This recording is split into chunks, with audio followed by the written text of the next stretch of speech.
Bisa? Sudah. Bisa. Oke, baik. Assalamualaikum warahmatullahi wabarakatuh. Waalaikumsalam warahmatullahi wabarakatuh. Selamat pagi semuanya, salam sejahtera bagi kita semua. Sebelumnya kami dari kelompok 3 yang hari ini akan mempresentasikan kewirausahaan, yaitu bagaimanakah memulai sebuah bisnis. Nah, dengan saya sendiri tentu saja Nur Aina Livia Fadila dan teman-teman saya mungkin boleh diperkenalkan satu-satu. Perkenalkan, saya Ultami Faziati. Perkenalkan, saya Gracella Putri. Perkenalkan, saya Dini Lestari. Saya Fitri Ramawati.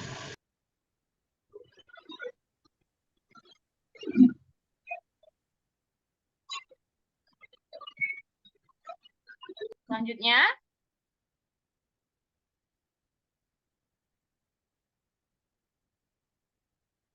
baik, selanjutnya ada Adia Desta Purnamasari dan juga Ilin Putria Maisha. Ada lagi yang belum saya sebutkan, mohon maaf. Oke, sepertinya sudah. Baik, kami dari kelompok 3 langsung saja akan memulai presentasi pada pagi hari ini. Dengan judul yaitu bagaimanakah memulai sebuah bisnis. Baik, mungkin boleh langsung diambil alih oleh teman saya, yaitu tentang ide dan peluang bisnis. Disilahkan.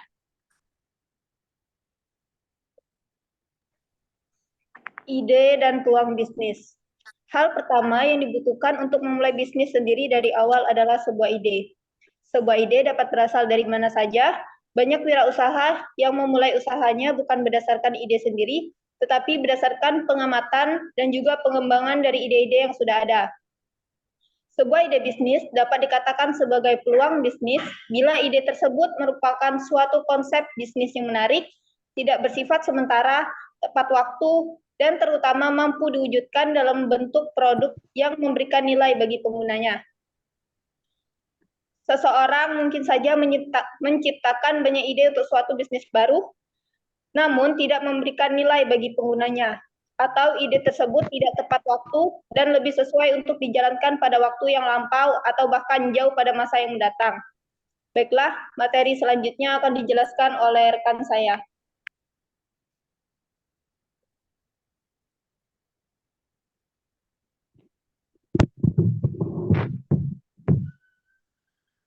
Baik, sebelum itu, tadi agak terlewat ya, kita mulai dari pengertian bisnis terlebih dahulu. Mungkin boleh teman saya yang ingin menjelaskan tentang pengertian bisnis?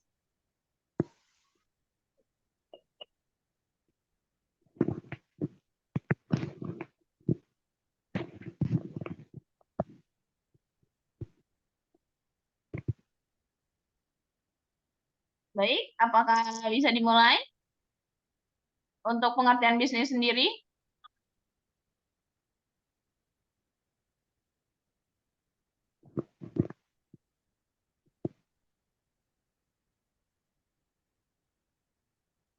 Oh, nggak ada liar nggak? Oh, nggak. Ya.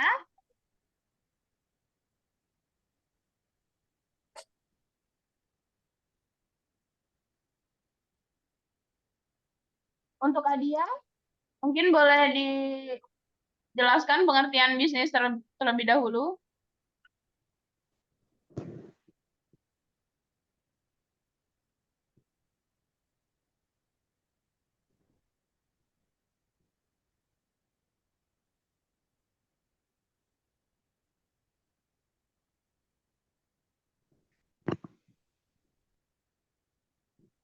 Bagaimana? Apakah Adia ada di sini? Ada di ruang meeting ini maksud saya? Nggak ada, Kak. Oke, mungkin boleh saya yang menjelaskan ya. Baik, memulai bisnis ialah ketika banyak pilihan ketika seorang ingin memulai bisnis. Menurut Hatton 2012, pada dasarnya ada 3 pilihan untuk memulai suatu bisnis, yaitu bergabung dalam bisnis waralaba, kedua mengambil alih bisnis yang sudah mapan, ataupun memulai bisnis dari awal dengan menciptakan bisnis baru yang berbeda-beda. Nah, masing-masing dari pilihan tersebut memiliki kelebihan dan kekurangan, sehingga seorang wirausaha dapat mempertimbangkannya sebagai faktor sebelum memutuskan pilihan yang tepat bagi dirinya untuk memulai suatu bisnis. Nah, dalam beberapa dekade terakhir, bisnis waralaba telah menjadi pilihan yang dianggap menguntungkan bagi pemilik modal yang cukup besar. Nah, di Indonesia sendiri, waralaba dapat ditemukan di mana saja, mulai dari waralaba internasional yang umumnya berskala besar seperti misalnya KFC, McDonald, Starbucks, hingga yang lokal seperti Simply Fresh, Kebab Turki, Gudang Rasa, maupun lain sebagainya. Nah, waralaba ini ialah lisensi untuk mengoperasikan bisnis sebagai milik pribadi, namun tidak terlepas dari perusahaan induknya. Nah, waralaba merupakan perjanjian yang bersifat mengikat antara pemilik waralaba tersebut atau franchise dan pembeli waralaba franchise. Nah, melalui perjanjian waralaba, pembeli memperoleh manfaat dari perusahaan induk berupa seperangkat hak atas merek, sistem manajemen, pemasaran, dan sistem keuangan, sementara pemilik memperoleh manfaat karena dapat memperluas operasi bisnis dengan menggunakan modal dan sumber daya dari pembeli. Itu pengertian menurut Hatton 2012. Nah, inilah sekilas tentang mengenai memulai bisnis. Nah, teman-teman, seperti yang sudah dijelaskan oleh Utami tadi, yaitu ada ide dan peluang bisnis. Nah, kita lanjut saja untuk selanjutnya, yaitu bisnis yang ramah lingkungan. Itu bisa dijelaskan oleh teman saya, mungkin disilahkan. Baiklah, apa sih bisnis ramah lingkungan itu? Bisnis ramah lingkungan adalah suatu bisnis yang berpartisipasi dalam aktivitas-aktivitas hijau atau ramah lingkungan dan memastikan bahwa semua proses produk dan aktivitas usaha telah sesuai dengan keprihatinan lingkungan terkini serta tetap mempertahankan profit. Peluang ramah bisnis lingkungan ini merupakan peluang yang sangat besar dan menguntungkan. Kunci masa depan bagi setiap bisnis adalah kekuatan dan ketahanan dari mereknya.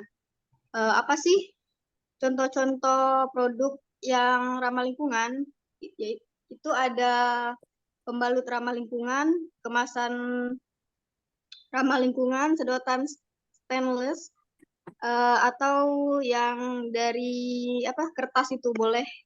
Itu contoh dari bisnis ramah lingkungan. Baiklah, terima kasih. Oke, terima kasih atas penjelasannya. Dilanjutkan oleh rekan saya. Kita lanjutkan, yaitu mengevaluasi ruang usaha. Mungkin bagi teman saya yang ingin menjelaskan, dipersilahkan. Baiklah, untuk mengevaluasi peluang usaha, jadi dalam mengevaluasi peluang usaha ini dikenal dengan metode proses 5 langkah, yaitu validasi, pengetahuan awal, potensi pasar, skalabilitas, dan passion. Yang pertama, validasi. Suatu bisnis dikatakan layak apabila ide yang mendasari bisnis tersebut cukup dapat memecahkan permasalahan atau cukup memuaskan kebutuhan sejumlah orang. Yang kedua, pengetahuan awal. Ide bisnis dapat direalisasikan apabila ada orang yang memahami dan memiliki keterampilan yang memadai untuk menjalankan ide bisnis tersebut. Yang ketiga, potensi pasar. Kelancaran bisnis tidak terlepas dari pangsa pasar. Seberapa banyak segmen pasar yang bersedia menggunakan produk yang ditawarkan merupakan inti dari aspek ini. Yang keempat, skalabilitas. Ide bisnis yang layak juga perlu mempertimbangkan potensi untuk maju dan berkembang. Bila ide bisnis tersebut tidak dapat dikembangkan, maka bisnis yang dijalankan kurang mampu untuk mengikuti perubahan yang senantiasa terjadi. Yang terakhir, ada passion. Memulai bisnis adalah langkah yang berat. Hal ini menjadi lebih ringan dan termotivasi bila wirausaha memiliki passion dengan ide usahanya. Cukup untuk selanjutnya bisa dijelaskan oleh rekan saya. Terima kasih. Oke, terima kasih. Kita lanjutkan untuk 9 elemen kanvas model bisnis. Mungkin boleh dijelaskan oleh teman saya. Baik, terima kasih kepada moderator. Selanjutnya yaitu ada 9 elemen kanvas model bisnis. Yang pertama yaitu segmen pelanggan. Apa sih segmen pelanggan itu? Jadi, segmen pelanggan adalah blok segmen pelanggan yang berisi tentang sejumlah kelompok, orang, atau organisasi yang akan dijangkau oleh perusahaan dan menjadi target pelayanan. Kedua yaitu proposisi nilai. Blok proposisi nilai yang berisi tentang bagaimana suatu bisnis mengemas produk dan jasa mereka, sehingga memberikan nilai untuk segmen pelanggan tertentu. Kemudian, proposisi nilai ini menjadi alasan mengapa pelanggan lebih memilih produk yang ditawarkan untuk memuaskan kebutuhannya daripada produk yang ditawarkan oleh perusahaan lain. Yang ketiga yaitu kanal, saluran, atau channel, yaitu blok saluran yang menjelaskan bagaimana suatu bisnis dalam mencapai dan berkomunikasi dengan segmen pelanggannya untuk memberikan preposisi nilai dari produk yang ditawarkan. Saluran ini bisa berupa komunikasi, distribusi, dan penjualan antara perusahaan dengan pelanggan dan berpengaruh penting dalam menciptakan pengalaman pelanggan terhadap suatu perusahaan. Yang keempat yaitu ada hubungan pelanggan, yaitu sebuah model bisnis yang harus menjelaskan jenis hubungan yang ingin mereka bangun dengan masing-masing segmen pelanggan. Oleh karena itu, blok hubungan pelanggan menjelaskan tipe-tipe hubungan yang ditetapkan oleh perusahaan untuk memperoleh dan mempertahankan segmen pelanggan tertentu. Yang kelima yaitu ada aliran pendapatan. Jika pelanggan merupakan jantung dari suatu model bisnis, maka aliran pendapatan adalah nadinya. Blok alir pendapatan merupakan kas perusahaan yang dihasilkan dari setiap segmen pelanggan. Biaya yang harus dikurangkan dari pendapatan untuk mendapatkan laba. Yang keenam yaitu ada sumber daya utama. Blok sumber daya utama yang berisi tentang aset terpenting yang dibutuhkan untuk membuat suatu model bisnis yang dapat bekerja atau berproduksi.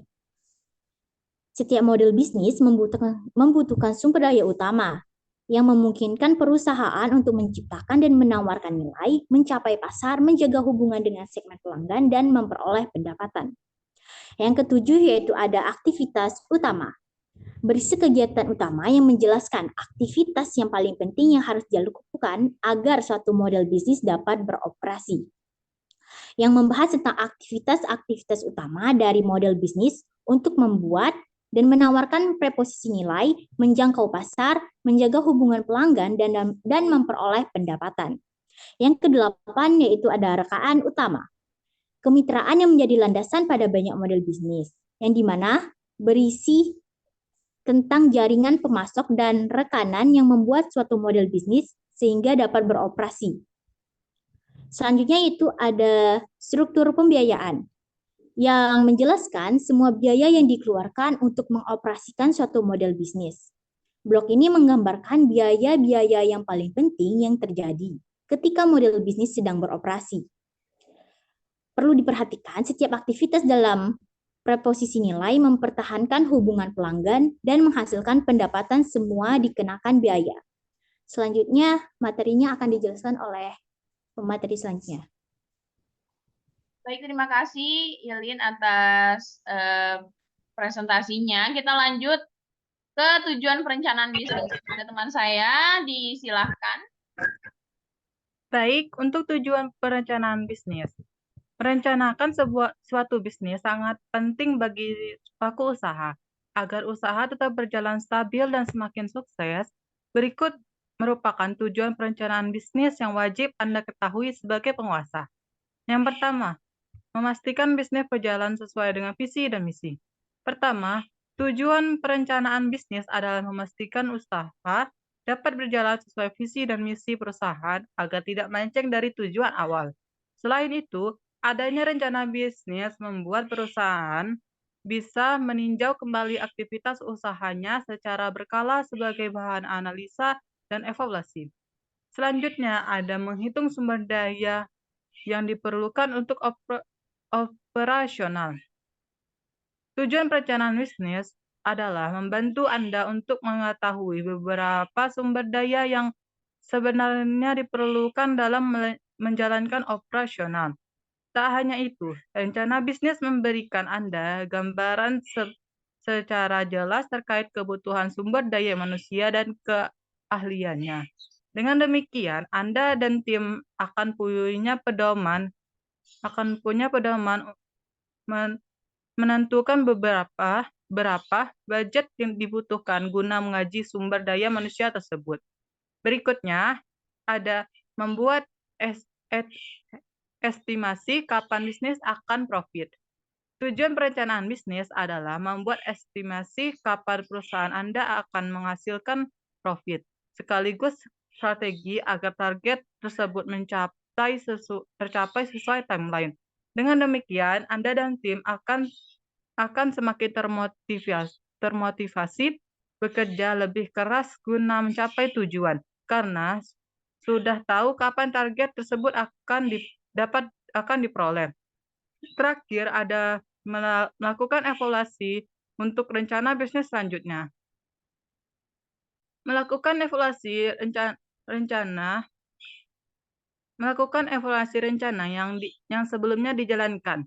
Apabila dalam eksekusi rencana sebelumnya terjadi kendala, Anda dapat memasukkan solusinya di rencana bisnis berikutnya agar masalah tersebut tidak terulangi lagi. Baik, itu saja. Selanjutnya akan dijelaskan oleh rekan saya. Baik, terima kasih atas presentasinya. Kita lanjutkan.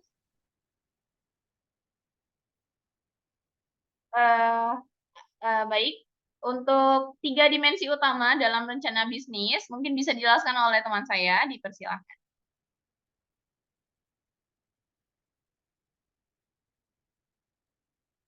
Baik, untuk Adia, apa bisa dimulai?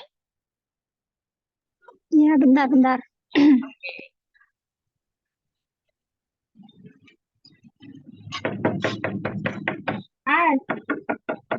Ada 3 dimensi utama dari rencana bisnis, yaitu konsep bisnis.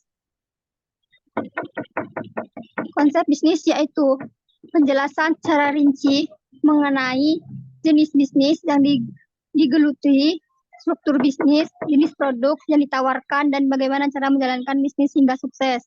2. Pasar, yaitu analisis terhadap konsumen, potensial persaingan yang ada, dan bagaimana wirausaha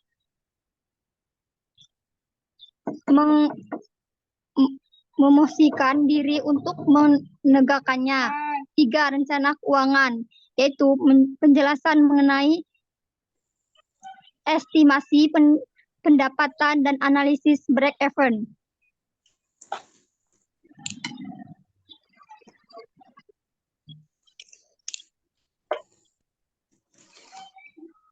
Selanjutnya, mungkin bisa dilanjutkan.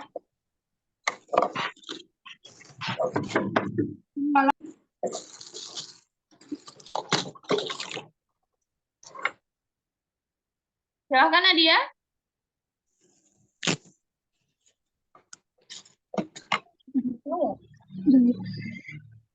Tiga dimensi utama di atas kemudian dijabarkan secara rinci dalam rencana bisnis.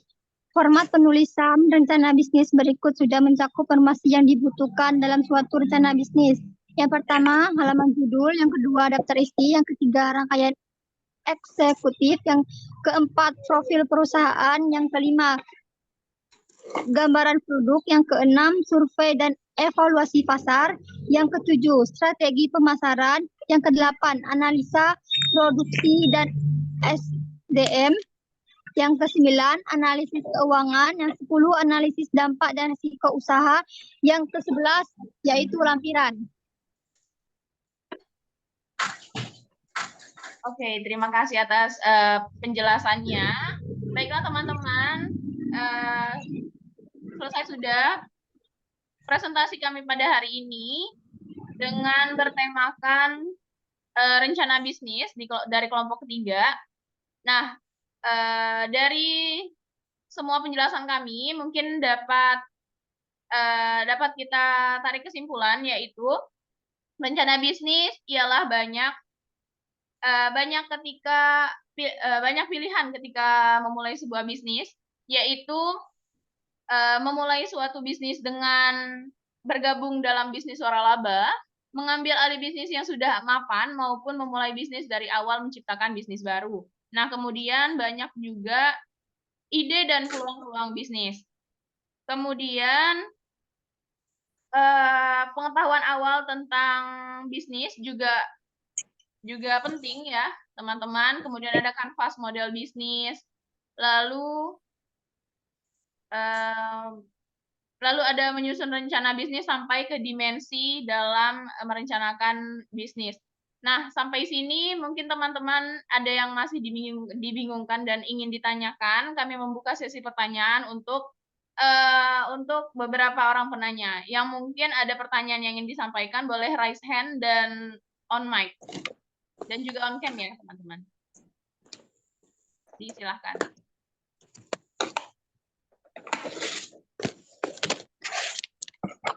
Ada yang bertanya?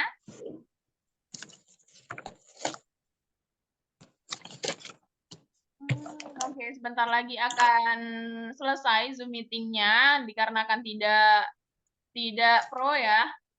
Jadi mungkin bagi teman-teman yang ingin bertanya dipersilahkan untuk beberapa orang penanya saja karena terkait dengan waktu juga.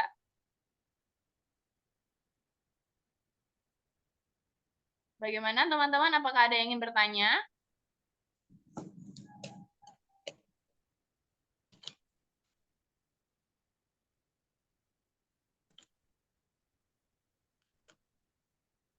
Bagaimana? Saya membuka sesi pertanyaan untuk beberapa orang penanya. Jika ada yang ingin ditanyakan, dipersilahkan untuk raise hand maupun angkat tangan, dan juga menghidupkan mic maupun video.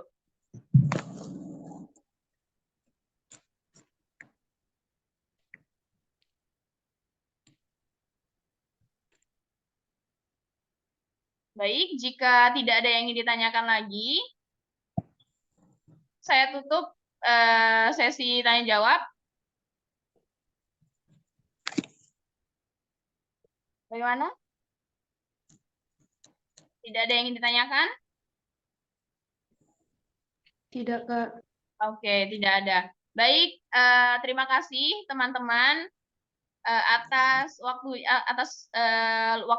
sudah meluangkan waktu untuk mendengarkan penjelasan dari kami dari kelompok 3. Kurang lebihnya kami mohon maaf, kepada Allah kami mohon ampun. Kami dari kelompok 3, yaitu rencana bisnis, yaitu menjelaskan materi rencana bisnis. Saya sendiri sebagai moderator, Nuraina Livia Fadilah, dan rekan-rekan sekelompok mengucapkan terima kasih banyak dan mohon maaf sebesar-besarnya.